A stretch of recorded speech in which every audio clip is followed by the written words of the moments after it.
Greetings, MuseLetter subscribers. Usually, of course, you receive a written piece of material once a month, and this time, here we are, live in video, and the reason for that is that I'm hard at work on a book called The End of Growth, and we are going to be publishing excerpts from the book as newsletters over the next few months, but this particular month things are just not lining up quite right for that to happen. So what I'd like to do actually is just talk with you a little bit about the book and my experience of working on it. First of all, just say thank you for subscribing to MuseLetter. MuseLetter has been in publication since January 1992, so we're coming up on the 19th anniversary of beginning of MuseLetter, and it's I have to say almost everything I've done over the last 20 years has been related in one way or another to MuseLetter, whether it was the emergence of the new college program on culture, ecology, and sustainable community, or my various books. The Party's Over was all published as chapters of that book were published in MuseLetter before it came out, before the book came out. So the support I've received over the years from subscribers has been absolutely instrumental in my ability to do what I've been doing. I started MuseLetter just because I realized there were amazing things happening in the world, that we are living at a pivotal time in history, and I wanted to create a way for myself to basically spend full time figuring out what was going on and sharing what I was learning with others. And so MuseLetter at first was subscription, and I got just enough income from it to help pay the rent at the time and keep a little bit of food on the table, and it's been quite a ride since. I have to say the book I'm working on right now, I think, is in some ways a kind of culmination of that whole trip that I've been on for the last 20 years, because from the very beginning I was motivated by an understanding that our modern industrial civilization is on a fundamentally unsustainable path. I had read the Limits to Growth report back in 1972, and that had really been seminal in my thinking. Almost everything I've done since then has related in some way to that. And I have to say my fascination with peak oil that began back in 1998 when I first read Colin Campbell's and Jean Lahirer's work in Scientific American. My fascination with peak oil has really been motivated by the understanding that here is very likely the very first of the limits to growth that humanity is encountering. The growth bandwagon we've been on for the last 200 years is really an anomaly in human history. It's something that could never have happened prior to fossil fuels, and will likely never happen again. And it's been an amazing trip. We've been able to do extraordinary things as a civilization as a result of cheap energy and economic growth. We've grown our population from under 1 billion to 7 billion now, and we've gone to the moon, and planes, trains, automobiles, and all the rest. But in the process, of course, we've screwed up planet Earth in pretty profound ways, and that story only gets worse with every passing year. So the end of growth is probably the most important transition in human history, because we've created a situation where we have overshot the limits of Earth's carrying capacity to such a degree that we can't keep going the way we are.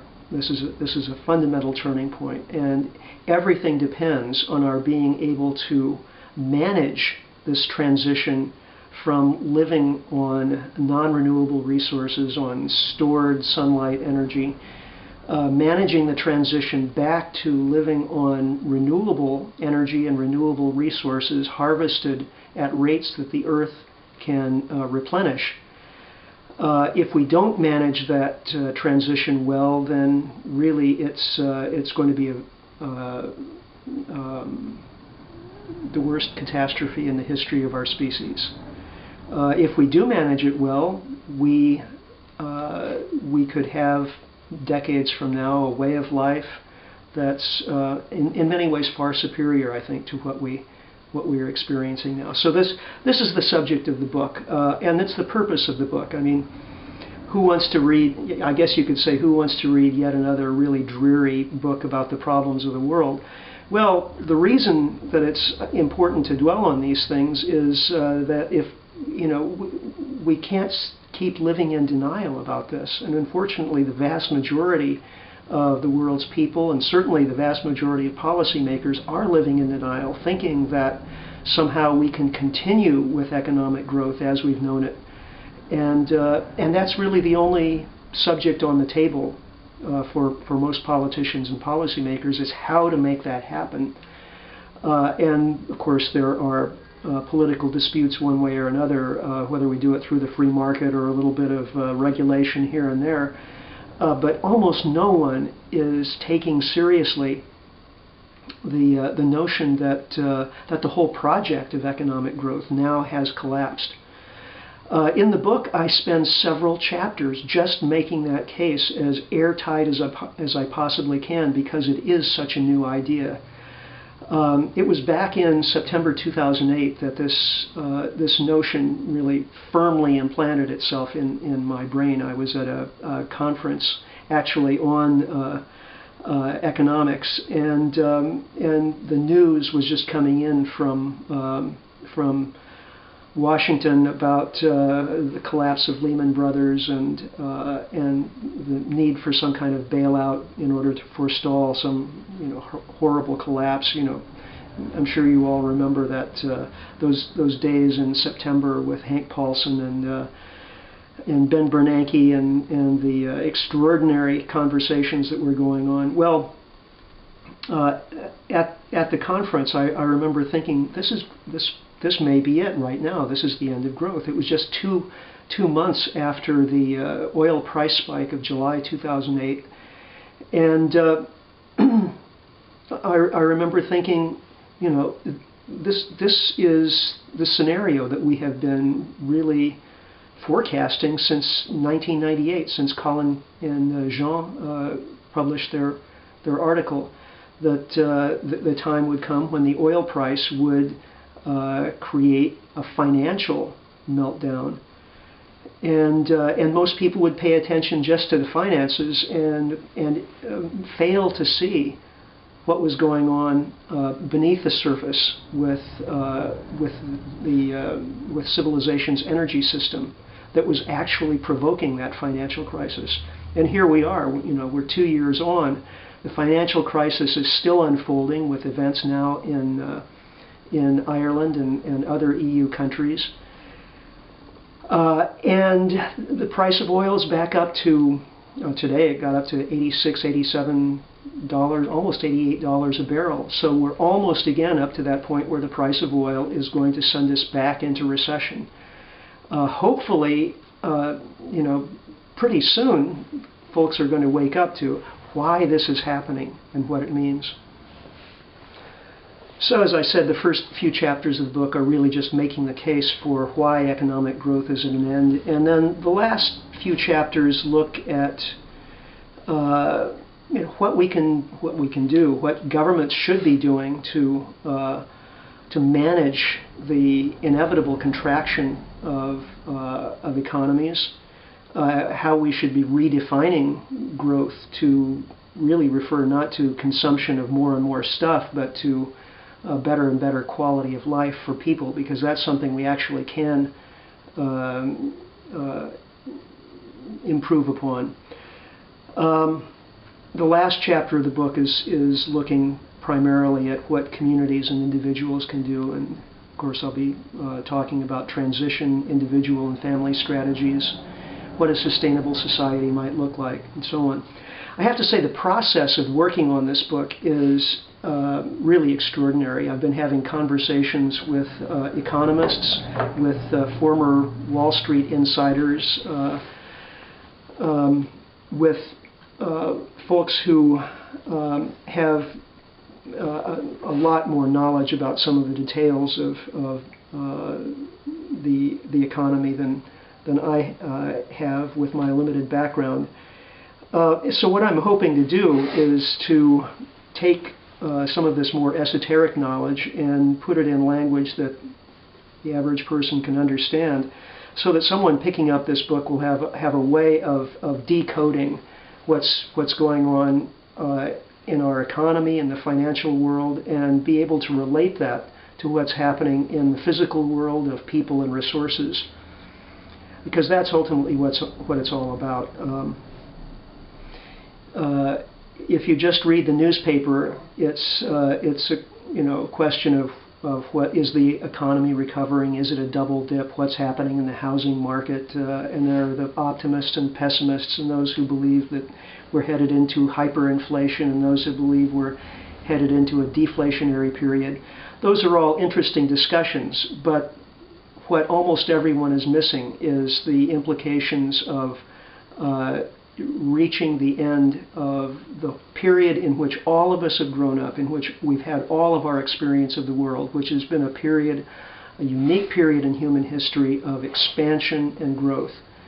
What they're missing is the fundamental and profound change that's going to be occurring during the rest of our lifetimes as we move into a long period of economic contraction until we get to that stage where we actually are living in a sustainable society. That contraction doesn't sound so happy and inviting as a world of growth and opportunity, but in fact it's in the cards for us. And so what I hope folks come away from this with is not just a sense of doom and gloom, but a realistic sense of what are the constraints in which we'll be operating. Certainly human beings are extraordinarily inventive and intelligent and capable of doing amazing things, but we have to apply our inventiveness and intelligence within the constraints that nature gives us, whether it's the law of gravity or the depletion of natural resources. So knowing what those constraints are is really important if we're trying to apply ourselves to the project of building a future, and doing so from the standpoint of living in illusion and denial, then things aren't going to work out very well. What I hope to do is help us ground our feet in reality. So finally, I'd just say once again that I think this may be the most important writing project I've ever undertaken, and I'm happy to be sharing it with you all. And as MuseLetter subscribers, I'd like to appeal to you, if you know of people I should be talking to or materials that you think are relevant to this subject matter that you think I might not have seen, if you know of examples of organizations or individuals who are doing extraordinary things that could be replicated to help us make this adaptation to a sustainable future world, please send them on to me. I've benefited enormously from things people have sent over the transom through email and otherwise over the past few months.